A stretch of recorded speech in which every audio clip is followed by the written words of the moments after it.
안녕하세요. 선한투자연구소의 뉴망입니다. 2021년 12월 14일 화요일 선두현신문 시작하겠습니다.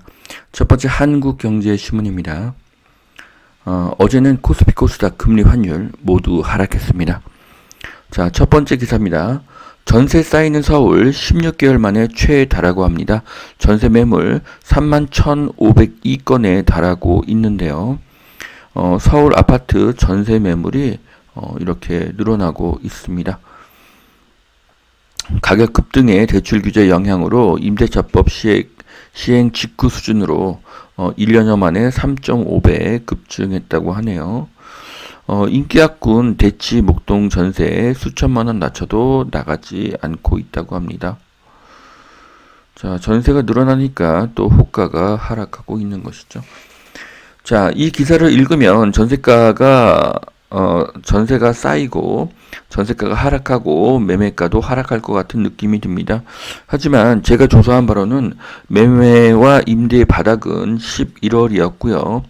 12월부터 매매가와 임대가가 반등하고 있습니다. 단 대출 중단으로 임차인은 전세금을 구하지 못하고 있고요. 임대인은 월세를 선호하고 있는데요. 하지만 기존 임차인에게 전세금을 돌려주어야 하는 경우에는 전세가를 낮추어서라도 전세를 맞추려고 하고 있습니다. 그래서 전세가가 일부 하락하는 것은 맞습니다. 하지만 매매가와 월세가는 상승 중에 있습니다. 자, 매매가 휘청이는 서울 외곽 아파트라는 기사입니다. 서울 아파트 매매 시장에도 외곽 지역을 중심으로 가격이 하락한다고 하는데요. 반면에 서초 등 인기 지역은 견조한 상승률을 보여주고 있습니다. 자, 이 그래프도 보시면은 매매가의 하락이 아니라 상승률의 하락을 이야기하고 있죠. 자, 서울의 외곽이 하락한다니 인정이 안 되고요. 서울이 지금 하락할 리가 없습니다. 공급이 없기 때문이죠.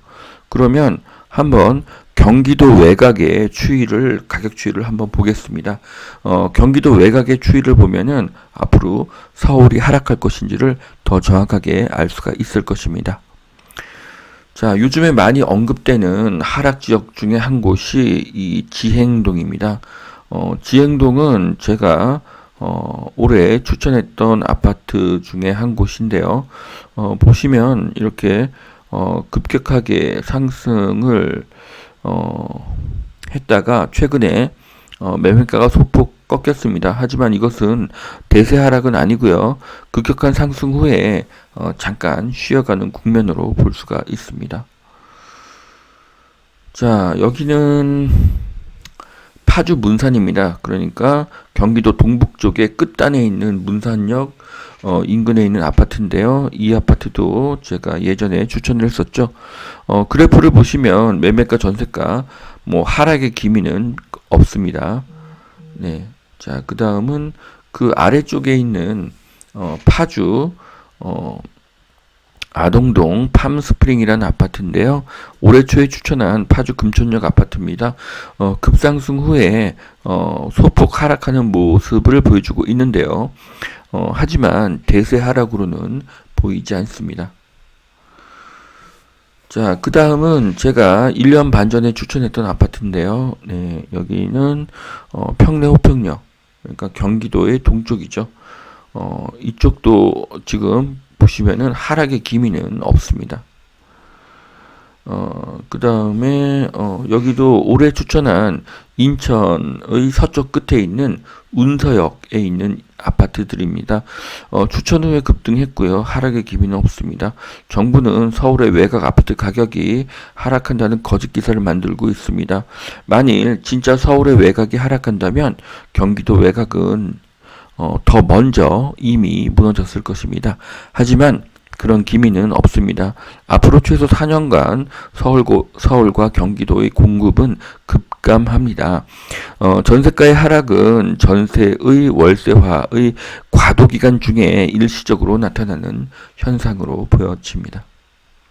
자, 생활형 숙박시설 오피스텔도 공개 청약을 의무화한다고 합니다. 자, 요즘에는 30억짜리 오피스텔도 완판이 되는 그런 세상입니다. 자, 수출이 사상 최대를 돌파했다고 합니다. 반도체 부동의 1위고요. 바이오 배터리 화장품도 수출 주력으로 부상한 것을 볼 수가 있습니다.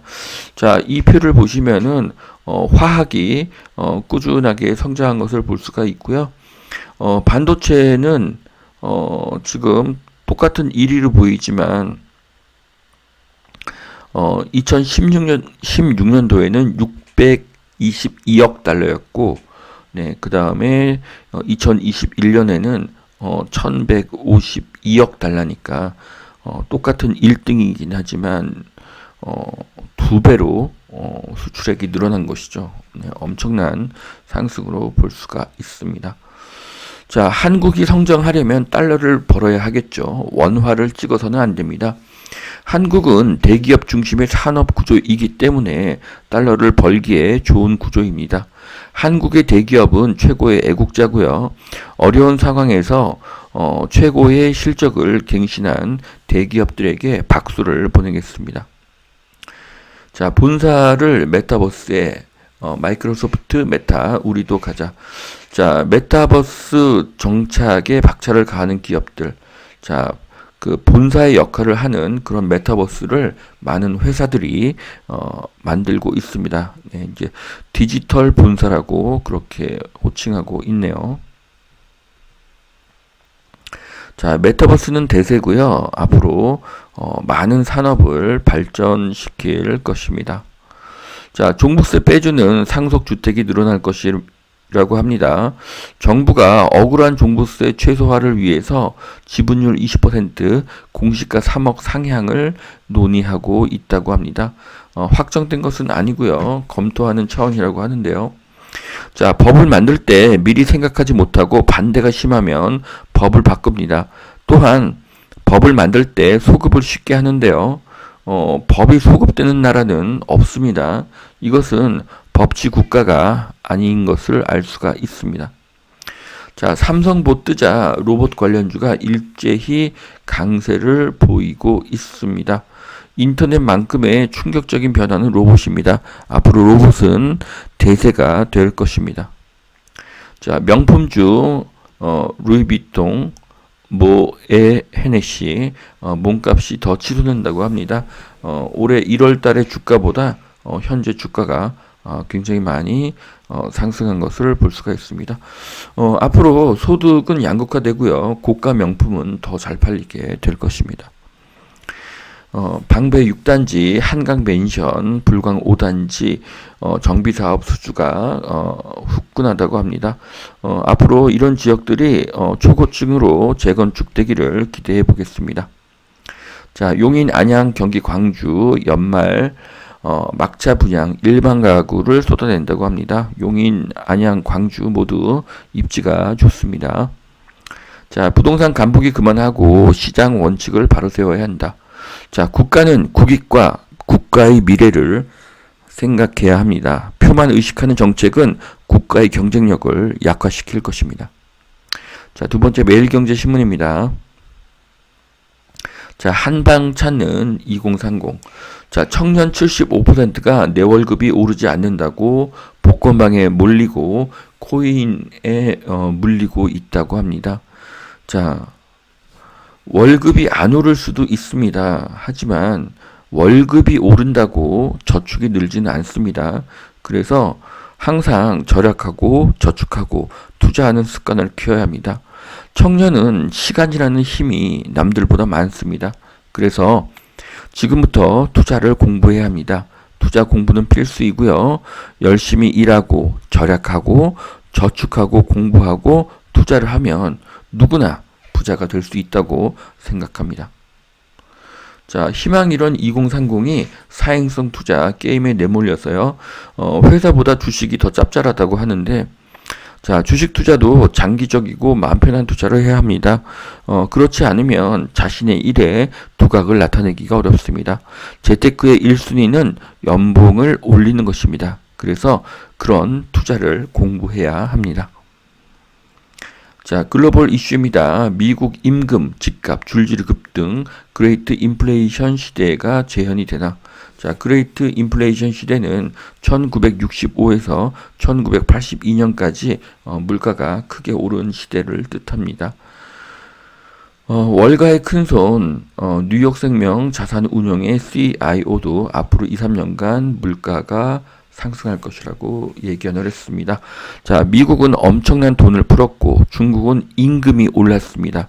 물가의 상승은 지속될 수밖에 없습니다.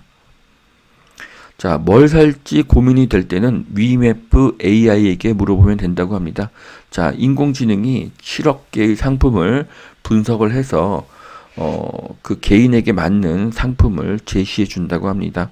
자, AI를 통해서 추천을 받고 인터넷으로 쇼핑을 합니다. 오프라인 상가의 가치는 계속 하락하게 될 것입니다.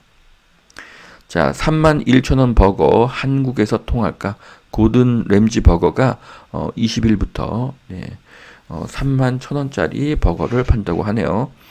자, 고가의 제품은 더 잘 팔리는 시대가 될 것입니다. 소비는 양극화로 가고 있습니다. 자, 금현물 ETF 국내에 첫 선을 보였다고 합니다. 자, 앞으로 인플레이션을 가장 잘 방어하는 투자처 중에 금이 있다는 것을 우리가 알아야겠습니다. 자, 부동산 정치 이제 멈추어야 한다. 자, 부동산은 시장의 기능에 맡겨야 합니다.